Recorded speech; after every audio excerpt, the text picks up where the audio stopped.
I am grateful to be able to participate today representing the Oklahoma Native Assets Coalition. As mentioned, I have been directing Onac for the last 10 years as of this year, and I am an enrolled citizen of the Osage Nation.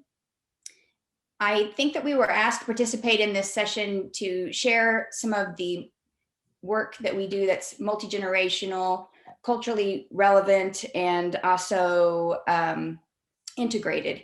And we do include tech, and we will be talking a little bit about some of our challenges and where there are some opportunities. Next slide, please. So what is Onac? The Oklahoma Native Assets Coalition has a 20-year history.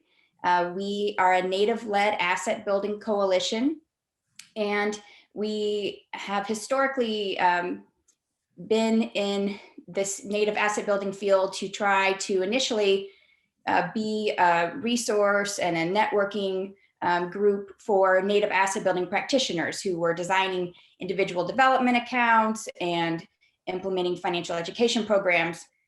And the question was, how can they be able to connect to one another?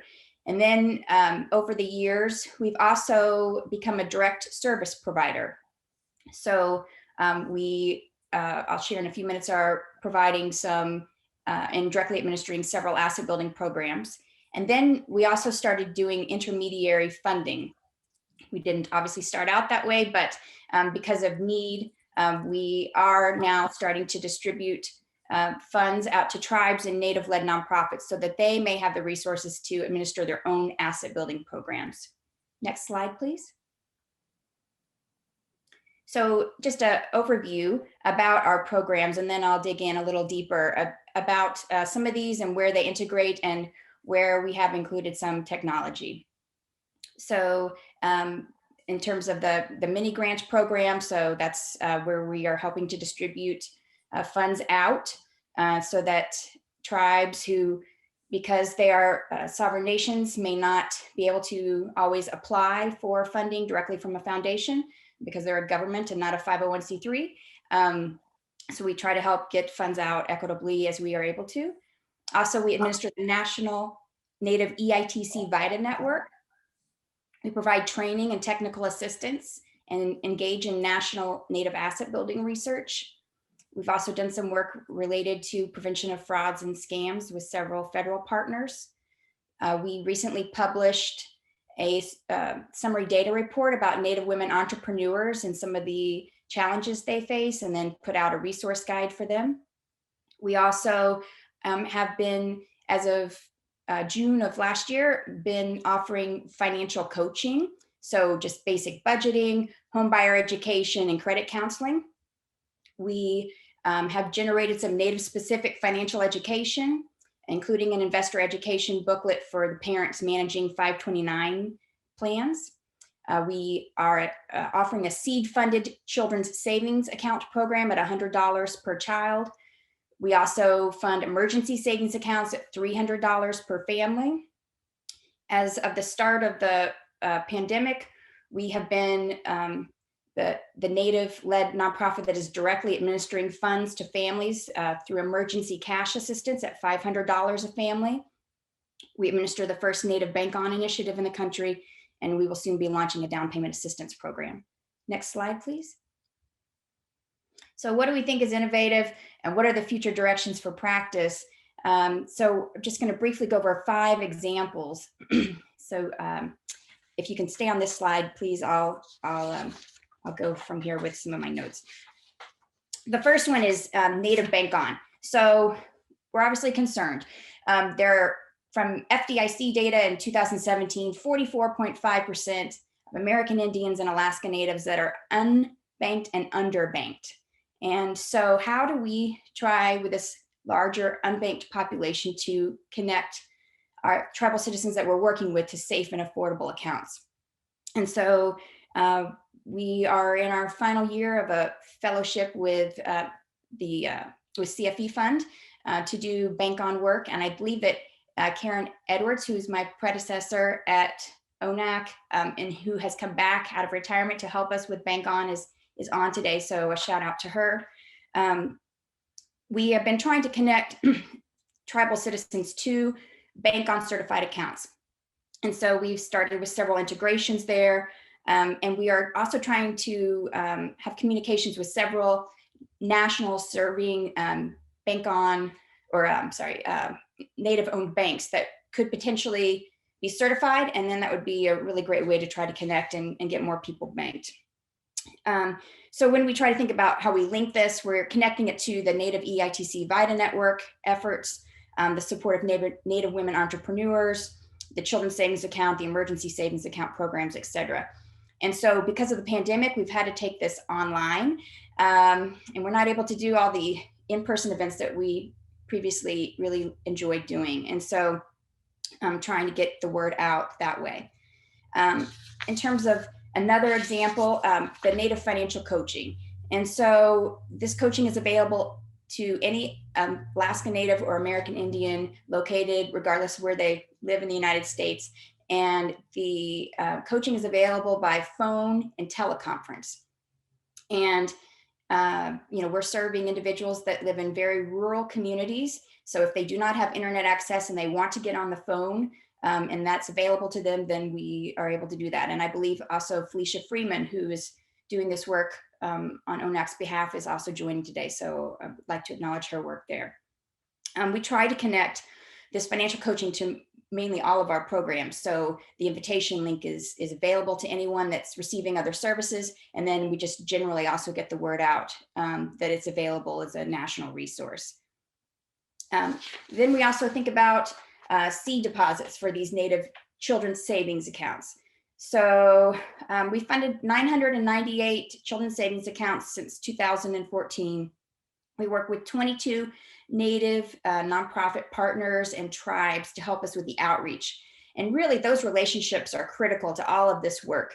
If we did not have their assistance to help with the outreach, especially during the pandemic, we would be in trouble. It'd be harder to reach people. And so while they are struggling to keep the social distance there, they are also still, able to get to people a little more easily by porch if they have to, and through a door, a screen door to be able to talk to people at worst case scenario, but also by phone and by able to send things out by email. So that's how we are still able to do the outreach on the children's savings accounts during the pandemic. The accounts are opened in 529 college savings plans, and we provide the seed account or seed opening deposit. We try to link this in a multi-generational approach to the emergency savings accounts, so that if a parent would like to have some resources to be able to save for a rainy day, they can work with us for the application there. And then we also are funding the children's savings accounts. One more. And then thinking about this Native VITA and EITC work. So we are trying to build capacity and support the Native VITA programs that we are able to support. So currently we have grants out to 5. They're located in various states, and they are doing all that work of, trying to figure out how to do a remote option for a tax preparation. And then, we also try to offer the financial coaching resources if they aren't already doing that. And then try to link in the Bank On work and the emergency cash assistance. So we're trying to make these things happen. And then finally thinking about this emergency cash assistance. So this is something new for us as of the pandemic, and it's a different way to do programming. So we are working with select tribes and Native-led nonprofits to help us with the outreach for these accounts. And we send out by ACH transfer or check. So this is really where we have hit some of the challenges, especially related to access to technology. So I don't know if some individuals might have had some internet prior to the pandemic, but because of scarce resources, maybe had to let that drop. But we are seeing that there are many individuals that have either an older device like a flip phone, now an unstable mailing address, may not have an email address, are without a bank account. And so, how do we get the funds out? And so we've taken the application online, but we have back-end manual entry options so that if someone wants to call us on the phone, we can help complete the application with them. If they don't have a bank account, we're providing information about the Native Bank On efforts. So, really trying to think about how do we get equitable access so that individuals can complete these applications. And really, this is the concern. So lack of broadband access, this internet concern, and not being able to be able to access these resources is really something that's impacting our communities. Next slide, please. I mentioned this piece here. So, how longer term do we keep building infrastructure so that individuals can participate? And what is the, what information are we collecting? Due to research abuses and multiple security breaches of personal financial information of tribal citizens by, federal departments, we see that there are concerns about handing over personal financial information. And those are legitimate concerns. And so how do we have informed consent, and how do we allow individuals to, control the information that they want to share? So we, recognize that we have individuals that we are serving that have been really hard hit by the pandemic. And so we have high death rates and lots of individuals that have been on rolling quarantines. And so it just, makes all of this take a little longer to roll out. Next slide, please. Okay, I think we're good. So basically, if individuals are interested in learning more about Onac, I'm happy to speak, offline, but just want to thank the conveners for this conference for inviting us to participate, and we're happy to talk more about this role of fintech and data and how we try to make this work with really rural populations or other individuals that don't have the access to some of these devices. Great, thank you, Christy. I know that we had originally early on in May's talk, we had someone immediately talk about the challenges in the rural communities and in others where internet access is a challenge. And you really have shown some examples, particularly in these communities, and the importance and need to, to continue to address that very strongly. Do you have a question that you wanted to ask May, just based on your perspective? And we'll go through that very quickly so that we can turn to the other two. Okay, yes, thanks. So I was just curious, May, about your concerns about misuse of consumer data and what safeguards you think should be in place to protect the lower income communities of color from misuse of their consumer financial information when they may be new to using some of these platforms or don't really understand what's being collected about them. Thank you, Christy. And I just want to echo Lissa as well, that a lot of the, well, here in New York City, for the immediate people that we serve, we don't see as much of like digital divide issues. We do see people's like their contracts running out before the end of the month. But so I feel like there's a really strong parallel there, and hopefully I address some of that in like my comments about how we're imagining getting our arms around both surviving and thriving. But you really put some very illustrative and really powerful descriptions on what that looks like in rural areas. So thank you so much for that presentation. I appreciated it. And one of these really like basic rote fundamental issues is around privacy. And all of the ways that we couldn't even imagine that this was going to be an issue, and realizing how much of an issue it is. I think someone said in the comments, the kind of well-worn adage that just continues to be true over and over again, right? If you're not paying for the product, you are the product. And we're doing a lot of kind of just basic financial education with a lot of our customers right now about what it means to actually like visit bankrate.com, and I don't know that example in particular, but like, what does it mean to visit for-profit aggregators and for-profit fintech to only find out that your information is getting sold to pretty proprietary outfits that then follow you around the internet. So it's, yeah, there's, which I wouldn't even have, honestly, I really wouldn't even have anticipated articulating as a problem just a few short years ago. And so what we're doing, and I implore everybody on this Zoom room to check it out, is that the Consumer Finance Protection Bureau has just issued a request for comments to Section 1033 of the Dodd-Frank Act. And that sounds pretty wonky and pretty technical, but it is exactly this issue. It is exactly spot on to what we're discussing. And it is, I think, really requisite on communities like this, everybody in this Zoom room, the advocates and the practitioners and the people who care deeply about how these issues interact with our customers' lives, to be able to weigh in and help shape what that future policy looks like. And maybe just hopefully by way of inspiring people to do that, we're getting out there with, I think, some really kind of, you know, push the envelope kind of thoughts, and asking the Bureau to really rethink what that power dynamic looks like. What does, you know, what is the relationship between technology and users, and what do we want our government, what do we want our policymakers to support and how that dynamic can be advantageous for the communities that we care about.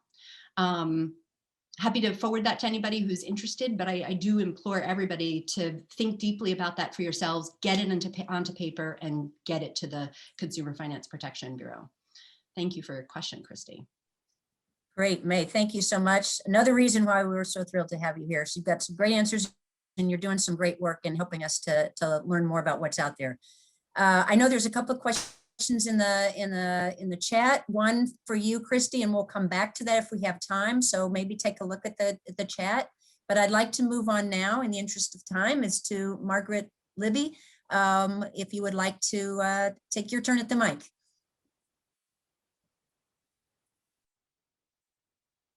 Okay, thank you. I was pulling up my screen. Yeah, so good morning. Usually, I'm based in San Francisco, so usually when I say good morning, I have to like double check to make sure it's morning everywhere. So I think I'm safe to say good morning, and it's really wonderful to be here. Thank you for the invitation. So I'm Margaret Libby. I'm the founder and CEO of MyPath, and so I'm just excited to be part of this conversation around technology and how it can be leveraged to advance financial inclusion, financial capability. And I think we're increasingly really thinking about wealth equity as sort of the end goal, and really looking at how to eliminate the racial wealth gap. So really excited to be here. And I'm going to walk through a couple of slides to introduce you to MyPath and how we are using technology, or how we have and how we are moving into the future, kind of based on lessons that we've learned, but also the way that the COVID economy has really laid bare the inequities that we've always seen and been focused on, but which have really been exacerbated by the way that this has all played out. So this is a little introduction to the way that we really think about our work, in terms of our values and our vision, and really that we do want youth to have the knowledge, the tools, the confidence that they need to get on a path to building wealth. And again, thinking of wealth equity, you can see that in our values, that we're really trying to build youth leadership. So as much as we're trying to create financial capability models that can be integrated into youth employment programs, settings where young people are earning money, so that at the outset of their lives, they really can get situated on that path. I think that's even drawing on the prevention principle that May raised earlier, really getting young people at the outset of their lives.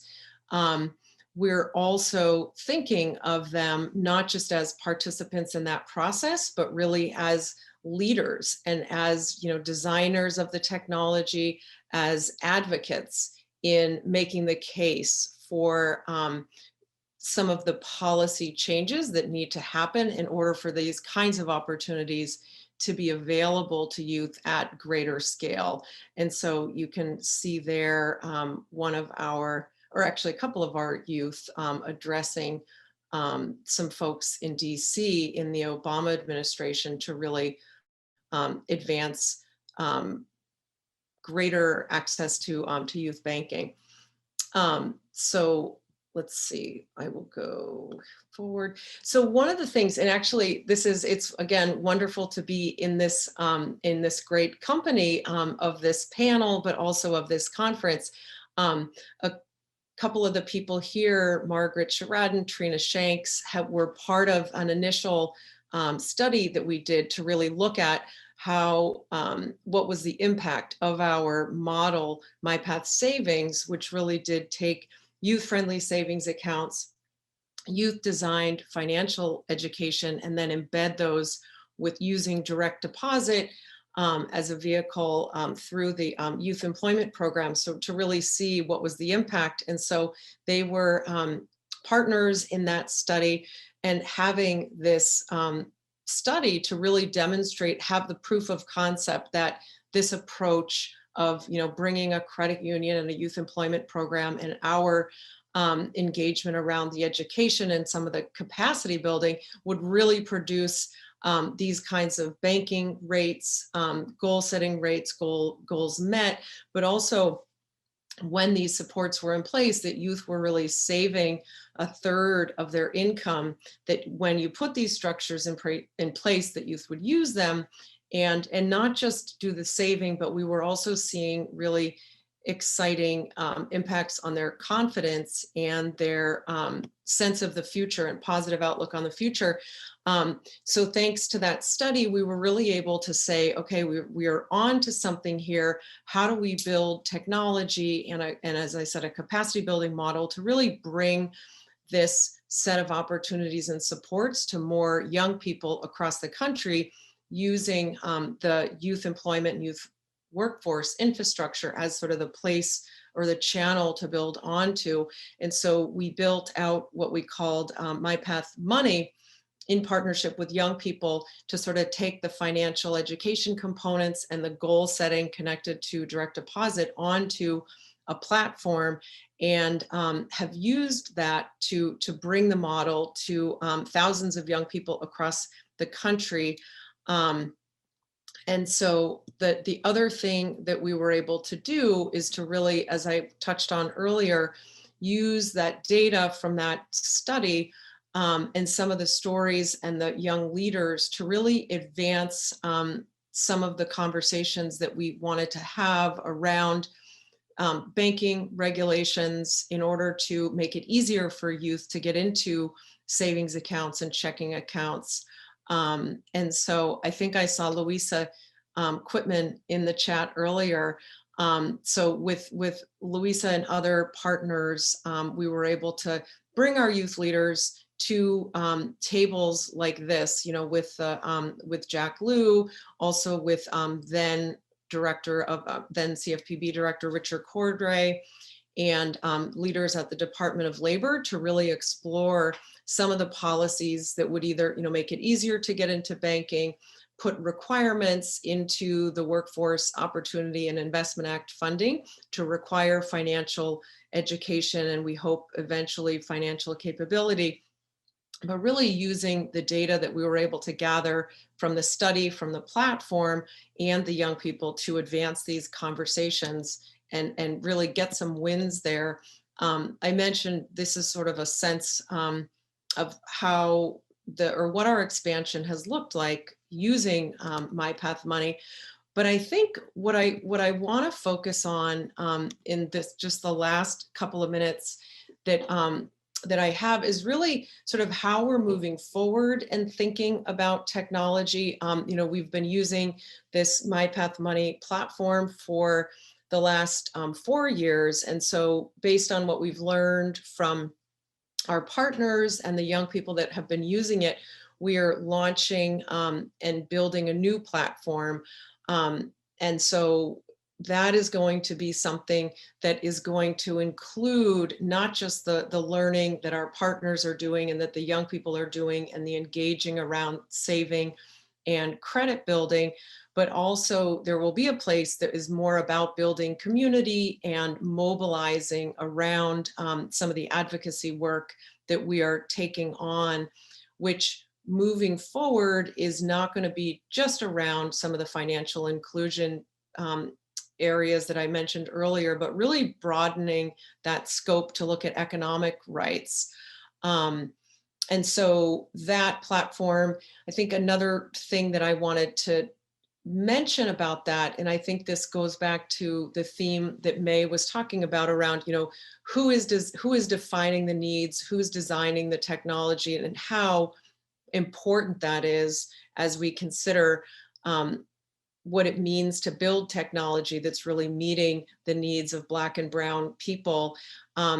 We're actually building what we're calling the MyPath Wealth Equity Lab, which is a growing community right now of about 300 people who are a combination of consultants, but also pro bono groups, all of whom are Black and Brown owned consultant firms or Black and Brown tech inclusion groups that are training people to get into the tech field. So we're sort of ensuring that our values are really defining how we are building MyPath next. And so that is sort of one way that we're moving forward. I guess I'm moving backwards through my slides. That's technology. Moving up to number 2, advocacy, is that we're working with our youth alumni and youth leaders to build out. They're just in the final stages of finalizing their Youth Economic Bill of Rights, which is really, again, broadening our focus from just financial inclusion to things like UBI, Universal Basic Income, looking at the Earned Income Tax Credit, a number of things that they believe young people need to really get on a path to wealth building so that we can get that wealth equity, and engaging some of the stakeholders that we did in the previous administration now with the with the Biden-Harris administration. And so that is another way that really making sure that it's young people defining what it is that we are, that's what's making its way into the advocacy work, and that they're directly part of that. Finally, around innovation, we have stood up a couple of pilots for young people hardest hit by the COVID economy, young parents and foster youth, emancipating foster youth. And so we're participating in making sure that they have monthly guaranteed income payments, but also optional financial capability supports, generally in the form of financial coaching. And those, of course, are optional in order for it to be a true universal basic income approach. And so those are some of the things that we're doing in terms of, you know, the innovation, advocacy, and technology are on those fronts.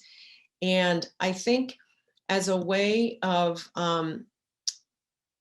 this is a little bit more about MyPath next and some of the components, but I think what I'll do, given that I think I'm at time, is that I'll pose the question. I think, May, one of the things that I wanted to sort of ask or put out to you as a question is, I think one of the things that our young people have really centered on in the Youth Economic Bill of Rights is this idea of universal access to a financial coach. They have themselves experienced the power of coaching. And I think building on some of the themes that you shared, that it can't be a short-term intervention, right? young people are making financial decisions throughout, we call it the decade of financial firsts from 14 to 24.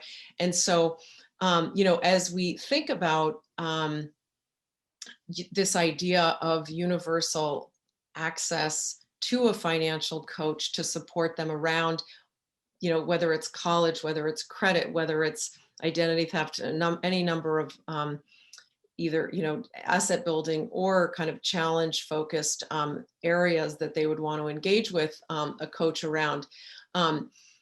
Thinking about the different spaces that they're moving through, thinking about place-based, but also, sort of technology-based delivery approaches. Just would love to hear your thoughts on, getting to that kind of scale and what kinds of partnerships and what kinds of, creative strategies that that may require for us to get there. And with that, I will go back on mute, and thanks again for the opportunity to engage with you all. Awesome, Margaret, thank you. I could take off my video, but I can't do it myself. I need the host to do it. Just FYI, but I'll jump in the interest of time.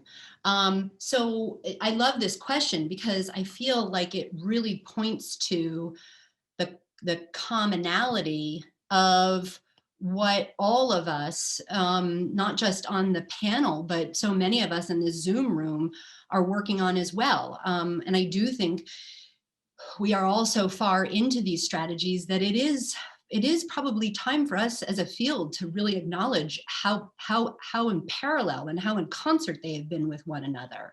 We have different ways of describing it: embedding, integration, democratization is what I called it at the beginning of the remarks, just because it's like a fun tech term for it.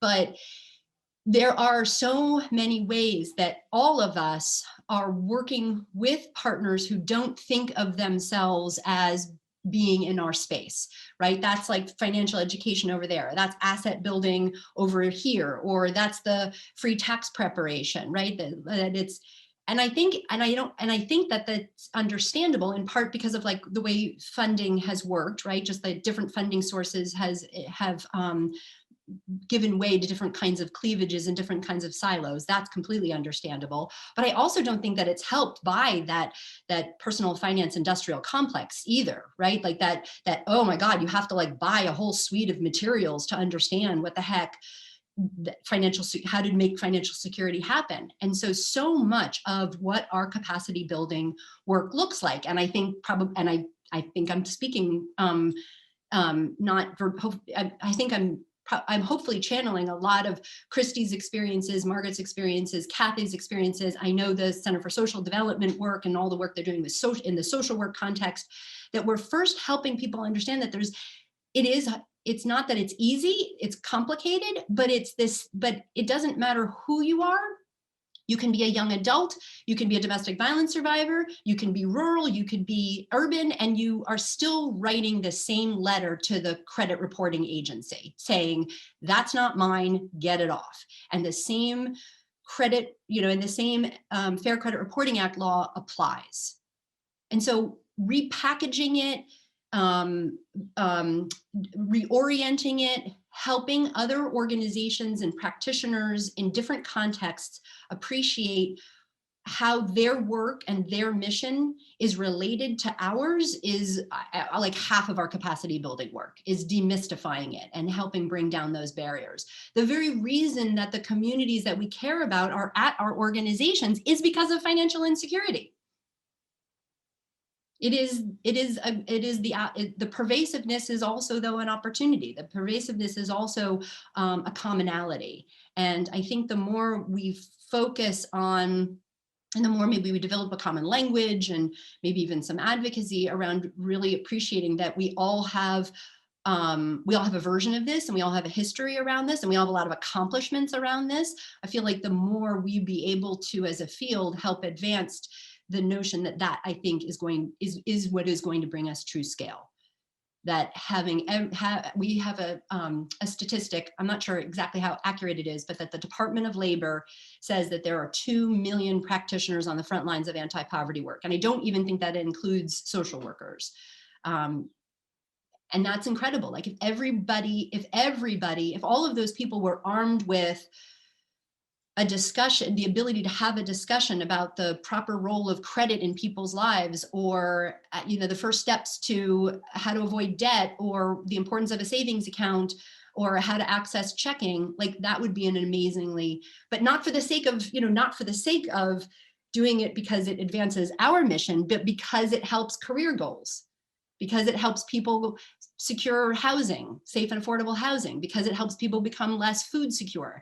So being able to recontextualize this work in the context of missions well beyond ourselves, I feel like is the first real, as we are already doing, I want to give ourselves a lot of credit for that, all of us, I feel like is the real first big step towards scaling this work at a clip that I think other social sectors only even dream about.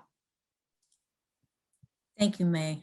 I think you're right. I think we have to move at the speed of light, because we have to stay, along the same path as fast as things are moving, especially in the world of financialization. So there's a lot of comments in the chat, and there's a couple of questions, and I think there's a few questions have been answered already. But I encourage Margaret to take a look in the chat as well, and Christy, and but I do want to move forward and ask Kathy Mahon now to step forward and to give her time, and hopefully we can come back and have full discussion. As you can see, we could go on and on and all day. This would be a fabulous session just for hours.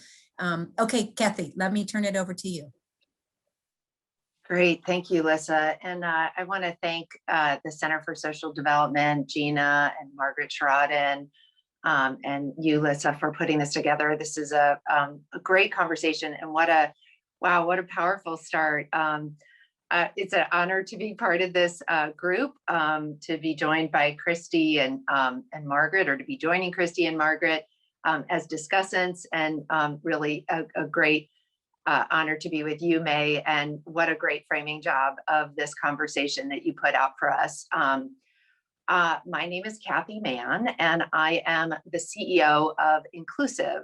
And Inclusive is a national network of community development credit unions. So I'm going to come at this conversation a little bit from a point of view of a financial institution or financial institutions, but specifically financial institutions that have been very much focused from inception on issues of promoting financial inclusion, building financial security and empowerment in communities that have historically been excluded or underserved. I want to, sorry about that.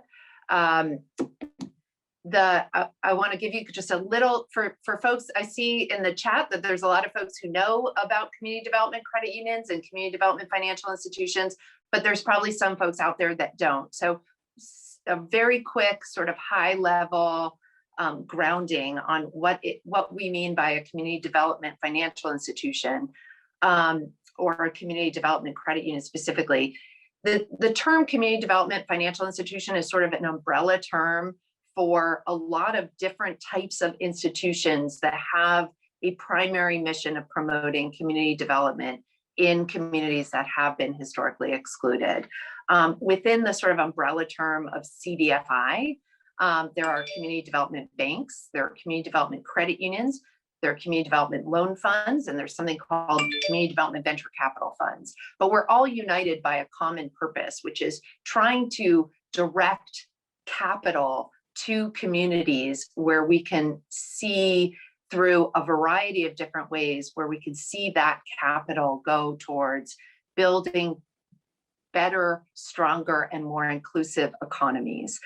I work specifically in the CDFI space. I work specifically with community development credit unions, and credit unions are financial cooperatives. So while they are regulated financial institutions, they have a federal regulator. It's the NCUA, which functions a lot like a combination of the OCC and the FDIC. It is both a regulator and an insurer of deposits. So it's a regulated financial institutions. It means that people can open accounts, they can transact, their savings in those accounts are protected and guaranteed up to $250,000, very much like the FDIC insurance on deposits.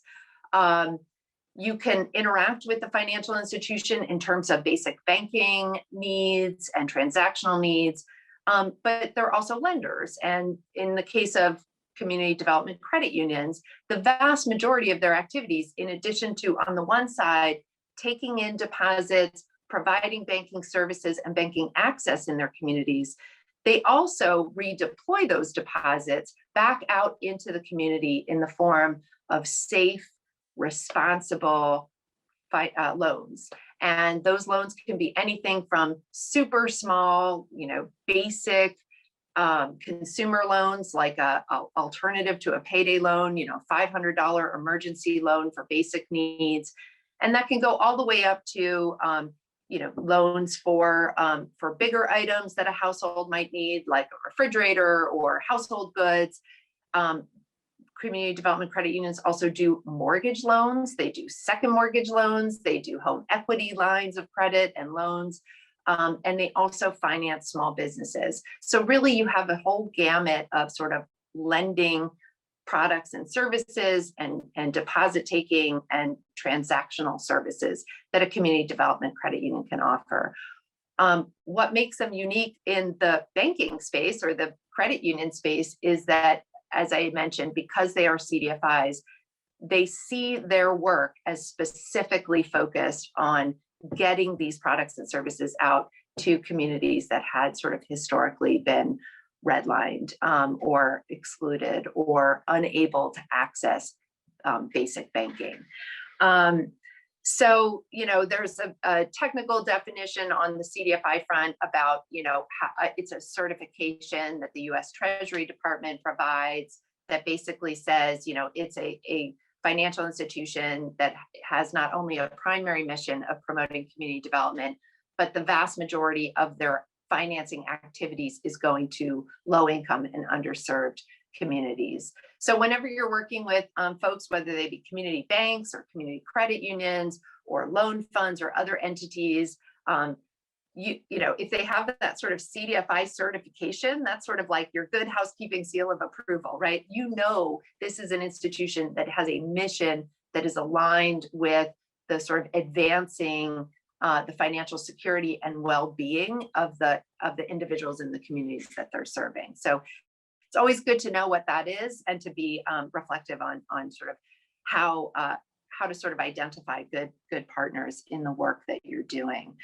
I want to talk real quickly just about a little bit about what we've been seeing during the last year, and specifically the work as it's shifted during the pandemic, and sort of tie it back to a couple of the themes that May introduced in her overview, and then I'll offer up my question to May for the discussion. But I feel like it's really important for us to all know, and we've all talked about sort of the challenges that we have as a field collectively in trying to build financial security and well-being in the communities that we're serving. It's also sometimes important for us to stop and reflect also on so much of the progress that we've made over the years. So, no surprise, in the course of the pandemic and the subsequent economic shutdowns that happened in so many communities around the country, community development credit unions really became like what we've called sort of financial first responders. First of all, our entire network, and I should say inclusive in our network, we have 355 credit unions, community development credit unions. We're in 46 states, DC and Puerto Rico. And actually we have a very big and growing part of our membership that comes from Puerto Rico. But what we saw in the pandemic is despite all of the challenges in being able to remain operational, particularly in the first wave of economic shutdown, our entire network remained operating at all times during the past year. And they did so in a variety of different ways. For the most part, many of them did keep basic hours of operation, even though they had to scale those back and they had to implement different types of strategies to accommodate kind of, to be safe, as far as the health and well-being of their staff and their customers, but they were able to maintain operations. That's really been so important because in the communities where our members are located, as much as we've progressed, and I'll talk in a minute about all the important ways that we've been able to make progress around technology, there's always going to be a part of our communities that need basic one-on-one connection. So we tend to see technology as really critical for enabling our institutions to move forward and be able to bring more tools and capabilities to their membership, but it's never going to be a replacement for just being there. So it's, in our case, as technology has been increasingly taken up and used in the institutions where we serve, it's not replacing that one-on-one in-person work. It's just shifting the nature of what kind of work can happen online versus what kind of work happens in those in-person engagements. So our network pretty much stayed operational the entire time. As I said, they did have to shift hours. They did have to figure out ways that they could do it safely. And it did take some reorganization of the way that the branches were laid out or the way their operations were set up, but they were really successful in being able to do it. But I think sort of to bring in the technology piece that May spoke to so well, they also, many of the sort of pieces that we had been putting together over the past 4 to 5 years around helping these community-based lenders move towards more digital platforms, they were increasingly able to kind of activate and utilize and sort of fast forward a number of digital platforms. At Inclusive, we had worked on building out a mobile banking app with a number of our members. And that mobile banking app kind of took a look at the way that mobile banking works for consumers generally, most mobile banking apps that banks use. And we sort of engaged with a series of conversations, focus groups, and interviews with low-income consumers and frontline workers, and kind of redesigned the way our mobile banking app was developed to make sure that it prioritized the needs of low-income consumers. So we fast forwarded things like remote account opening procedures that relied on and was able to identify alternative forms of identification, right? For folks, particularly in the undocumented community, folks who don't have traditional forms of ID. We pulled together a lot of different ways that we could help people sort of demonstrate, kind of, do the proof of identity in a way that didn't require them coming into branches. But we also just sort of prioritize how do you get information and the type of information that a low-income user of financial services might prefer to the way, most are designed for upper middle income and upper income users. So things like seeing not just your account balance, but the pending transactions and being able to realize and manage your money accordingly. So there's a lot of pieces that we were able to fast forward during the pandemic. And I would say, May, you pointed to that Brookings study about, the fact that, despite everybody's best efforts, there was still about $66 million worth of fees that went to check cashing for people who received stimulus payments through the CARES Act. And that is a figure we have to keep chunking away at. But I would venture to guess if it was 5 years ago, that figure would have been more than double. And that has a lot to do with the fact that, not only the work we've been able to do in the CDFI space, but the work that Christy spoke so eloquently about in terms of the bank on work, right? we have done as a field a great job in reaching out and bringing in unbanked consumers into safe products, whether it be a bank bond product at a large national bank, or whether it be a CDFI, a community organizations plugged into their local CDFIs and getting folks kind of plugged in that way. So I feel like we have so much more work to do, but we've come such a long way, and we've been able to reduce that number every few years when the FDIC does that study on unbanked consumers. I do feel like we're making progress, and I do feel like every way in which we're kind of collaborating to be able to link the different fields together to be making sure that we're helping people to find those safe products, to find those safe, responsible lenders, to find those tools and those institutions that are going to help them really succeed. And I think, from my point of view for this panel, bringing together the financial institutions, the safe, responsible products at financial institutions with this amazing field of financial coaching, and the extent to which groups like Center for Social Development have really helped to propel financial coaching out into the much broader social work community. By bringing these two efforts together, I feel like we've already come a long way, and we have a lot more to do, but I'm just really excited about this moment in time, and how do we think about kind of using this moment to really further this scaling through collaboration. So that's sort of my question to you, May, which is, you did put, under Tech for Good, your number one point was scale.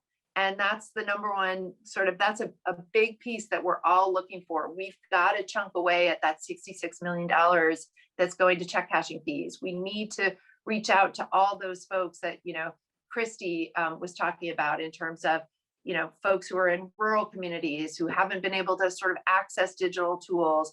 Certainly the constituency of youth that Margaret is so embedded in. Like, there's so many different spaces. And I do believe that scale sort of follows with the kind of work that each one of us is doing. So my question to you is sort of, what should we be doing from a collaboration point of view? And, what have we done well, and what more do we need to do to be able to make sure that these fields are sort of continuing to work together well and productively, and continue to reach folks that we haven't yet been able to get to?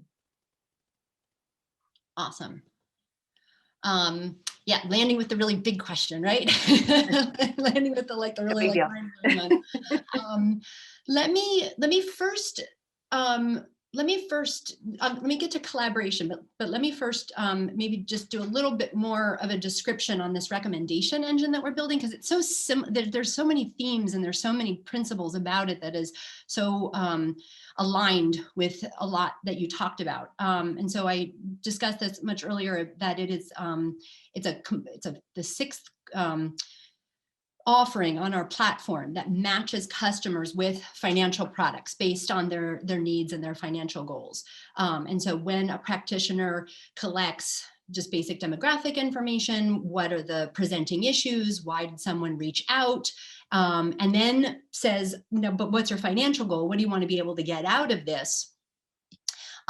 You get a trajectory. There's like there's a pretty illustrated path to be had that financial coaches then do that cheerleading along the way to help make happen.